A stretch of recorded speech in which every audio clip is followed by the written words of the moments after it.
आंबेडकरवादी जनहित संघटना आणि कम्युनिस्ट विचार मंच यांच्यातर्फे RSS BJP सरकारच्या फॅशिझम विरोधी सभा अशा टायटलची विषयाची सभा होती आणि सभा शांततेत मार्गाने सुरू होती आणि सभेला पोलिसांची परवानगी घेऊन आम्ही शांततेच्या मार्गाने सभा सुरू केलेली होती।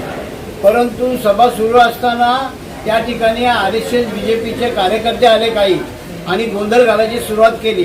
त्यांना पोलिसांनी गेटच्या बाहेर रोखलं, परंतु तरीसुद्धा पोलिसांना न जुमानता त्यांनी हॉल्टपर्यंत त्यांनी मजल मारली आणि तिथे गोंधळ घालण्याचा प्रयत्न केला।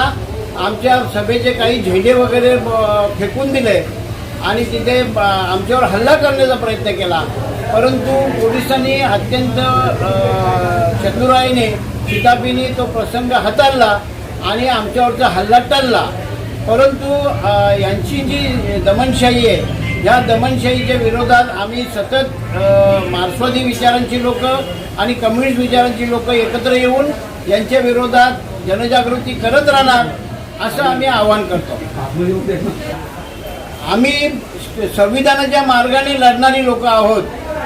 मार्क्सवादी विचारांची लोक आणि कम्युनिस्ट विचारांची लोक एकत्र येऊन आंबेडकरवादी विचारांची लोक एकत्र येऊन आम्ही सतत संविधानाच्या मार्गाने आणि शांततेच्या मार्गाने लोकशाहीच्या मार्गाने लोकांमध्ये सरकारच्या अपयशाच्या विरोधात आणि जनविरोधी धोरणांच्या विरोधात आम्ही लोकांमध्ये जागृती करत राहणार हे आम्ही आवाहन करतो आणि जनतेला सुद्धा आवाहन करतोय की ह्या सरकारच्या दमनशाहीच्या विरोधात, हुकुमशाहीच्या विरोधात, फॅशिझमच्या विरोधात रस्त्यावर उतरावं आणि ह्या सरकारच्या विरोधात आवाज उठवावा।